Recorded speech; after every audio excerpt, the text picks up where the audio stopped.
অনুরোধ করছি। আসসালামু আলাইকুম।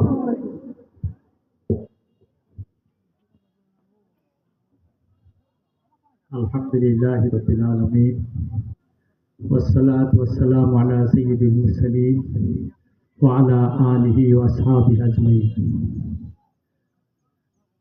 আজকের এই কর্মী জনসভার সংগ্রামী সভাপতি, ঐতিহ্যবাহী বালুকা উপজেলার রাজ ইউনিয়নের সংগ্রামী বাংলাদেশ জামাত ইসলামীর সভাপতি আব্দুস সামাদ বিএসসি ভাই, প্রধান অতিথি বিশিষ্ট শিক্ষাবিদ এবং আব্বাসিয়া মাদ্রাসার সম্মানিত মুহাদ্দিস ভাইস প্রিন্সিপাল জনাব বদরুল আলম,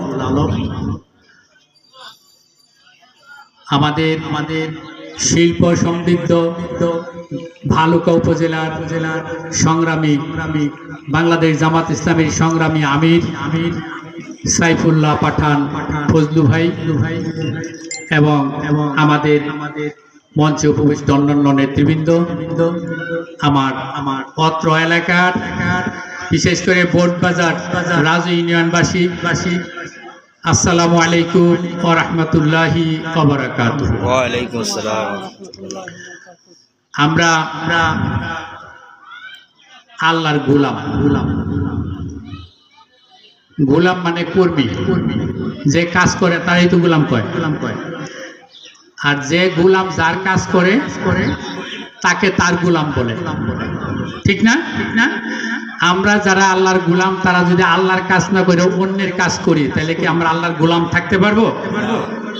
নিশ্চয়ই থাকতে পারবো না। আল্লাহর জমিনে আল্লাহর রাসূল সাল্লাল্লাহু আলাইহি সাল্লাম এবং সাহাবায়ে কেরাম রাদিয়াল্লাহু আনহু বিশাল এক কষ্ট সমৃদ্ধ জীবন উৎসর্গ করে দীর্ঘ 23 বছরের সংগ্রামী জীবন দিয়ে তারা ইসলাম কায়েম করেছিলেন মক্কা এবং মদিনায়। এই ইতিহাস আমরা ভালো করেই জানি, কিন্তু আমরা জানার মধ্যেই সীমাবদ্ধ রেখেছি। আমরা কি সেই ইসলাম কায়েমের চেষ্টা করেছি? আমরা যারা ইসলাম কায়েমের চেষ্টা করি না, অথচ নিজেদেরকে আল্লাহর গোলাম দাবি করি, সত্যি আমরা আল্লাহর গোলাম হতে পেরেছি? আমরা আল্লাহর গোলাম হতে পারি নাই। আর সেজন্যই আমাদের সমাজে কি অশান্তি হয়ে যাচ্ছে। আমাদের উপর নেতৃত্ব দিচ্ছে কারা? তারাও কিন্তু কি দাবি করে? মসজিদে আসে, নামাজ কালাম পড়ে, হজ করে, অনেকে জাকাতও দেয়, কিন্তু আল্লাহর আইন এবং রাসূলুল্লাহ সাল্লাল্লাহু আলাইহি ওয়াসাল্লামের নেতৃত্ব মানে না। কেউ যদি কোনো নেতার নেতৃত্ব না মানে, তাহলে সেই নেতা সেই দলে থাকতে পারে না। কি বলেন? পারে না। তাহলে আমরা মুসলমানরা পারবো? পারার সুযোগ আছে না ভাই? রাসূল সাল্লাল্লাহু আলাইহি নেতা না মানলেও সে মসজিদে নামাজ পড়ে না? আল্লাহর আইন না মানলেও সে হজে যাইতেছে না? আল্লাহর আইন না মানলেও সে কি টুপি দাড়ি লাগে সবকিছু করতেছে না? করতেছে।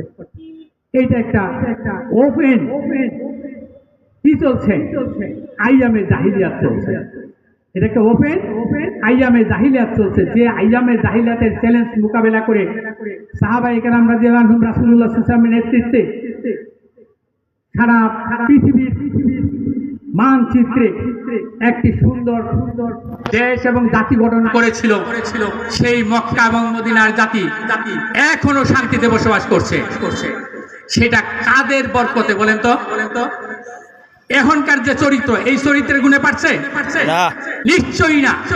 সাহাবায়ে কেরাম রাদিয়াল্লাহু আনহুম তারা যে ত্যাগ এবং কোরবানি দিয়েছিল, তাদের যে রক্ত ঝরেছিল, সেই রক্তের বিনিময়ে অর্জিত সেই ইসলামের সুশীতল ছায়ার নিচে যারা এসেছিল, আজকের সেই মক্কা মদিনা এবং মিডল ইস্ট যারা স্বর্ণের খনি স্বর্ণ বিক্রি করে, তেল বিক্রি করে বিশাল রাজত্ব করছে, অথচ তাদের মধ্যে আজকে ইসরায়েল বছর হয়ে গেল হাজার হাজার মানুষ ফোন করছে, তাদের কানে পানি ঢুকছে না। কি হয়েছে? তার ফলে লেবানন ধরেছে, লেবাননের পরে হয়তো আরেকটা ধরবে। এইভাবে তাদের পাপের সয়লাভ তাদেরকে ধরেছে। সেই সয়লাভ কিন্তু 9 নাম্বার সিরিয়ালে বাংলাদেশের নামও আছে আছে বাংলাদেশের নামও আছে। অতএব আমাদের এই বাংলাদেশ চতুর্দিক থেকে, একদিকে পানি, তিন দিকে আমাদের প্রিয় বন্ধুরা, আমাদের প্রিয় বন্ধুরা। এক কোনায় মায়ানমার যারা মুসলমানদেরকে হত্যা করে নদীতে ফেলে দিছে, তারা বাঁচতে বাঁচতে সেই মায়ানমার থেকে সেই মালয়েশিয়া যায় উঠছে অথবা ইন্দোনেশিয়া যায় উঠছে। আর যারা আবাল বৃদ্ধ বনিতা সামান্য একটু জায়গা করে বাংলাদেশে এসে ঠাঁই নিয়েছে। আর যারা রয়েছে সেই পারে বন্দুক তাক করে রেখেছে। বাংলাদেশ থেকে ওদেরকেই যেতে দিবে না, আমাদেরকে যেতে দেওয়ার কোনো সুযোগ আছে নাই। তাহলে আমরা আক্রান্ত হলে কোথায় যাব? বন্ধুরা বাছাই করে লোক নেবে। একজন গিয়েছে না, একজন তো গিয়েছে। আপনি যেতে পারবেন? আপনার জন্য কি ফ্লাইট রেডি আছে? আপনার জন্য বিমান রেডি নাই। কাঁটা তারের বেড়া আছে, কাঁটা তারের বেড়া আছে। ওখানে কি ফেলানিরে মেরে ঝুলায় রেখেছিল। 3 দিন পরে সেটা নামানো হয়েছে, 3 দিন পরে। সম্মানিত ভাইরা, অতএব আমাদেরকে চিন্তা করতে হবে বাংলাদেশের একদিকে পানি, 3 দিকে শত্রু কর্তৃক বেষ্টিত। আমরা সেই শত্রুদের মোকাবেলায় আমাদেরকে জিততে হলে এই 5ই আগস্টে যে তরুণরা রাস্তায় নেমে এসেছিল, তরুণদের সাথে যে যুব মহিলা পুরুষ গিয়েছিল, এই তাদের প্রত্যেককে আজীবন মৃত্যুর ঝুঁকি নিয়ে মুজাহিদের ভূমিকা পালন করতে হবে। আপনারা কি রাজি আছেন মুজাহিদের ভূমিকা পালন করতে? বাংলাদেশের স্বাধীনতা সার্বভৌমত্ব রক্ষা করতে। বাংলাদেশের স্বাধীনতা সার্বভৌমত্ব রক্ষা করতে না পারলে আপনার বাড়ির স্বাধীনতা সার্বভৌমত্ব ঠিক থাকবে না। আপনারা কি গত 70 বছর বাড়িতে ঘুমাইতে পারছিলেন? অনেকেই পারেন নাই। সম্মানিত ভাইরা, যারা ডিস্টার্ব করেছে তারাও কিন্তু শান্তিতে সেই সময় ছিল না, এখনো নাই। কারণ শান্তির মালিক আমাদের যারা শত্রু বেষ্টিত, শত্রুদের হাতে শান্তি নাই, ওরা নিজেরাই অশান্তিতে আছে। ওদের প্রত্যেকটা রাষ্ট্রে যুদ্ধ চলছে, প্রত্যেকটা রাষ্ট্রে মহামারী চলছে, প্রত্যেকটা রাষ্ট্রে। আজকে আমাদের বন্যা হয়েছে, ওদের বন্যা হয়নি। ওরা পানি আটকে রেখে আমাদেরকে বন্যায় ডুবিয়ে দিয়েছে। আবার খরার সময় আমাদেরকে খরায় পুড়ে আমাদের ফসলগুলো তছনছ করে দেয়।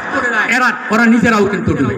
সম্মানিত ভাইরা, মানুষের রাজ্যে মানুষের আইন চলতে পারে না। অতএব আমরা আসুন, আমরা যেন আল্লাহর জমিনে আল্লাহর দিন কায়েমের মধ্য দিয়ে আমরা সকলেই শান্তিতে বসবাস করতে পারি। কে কোন রাজনৈতিক দল করে সেটা বড় কথা নয়। একটি দল করতে হবে, সেটা আল্লাহর দল।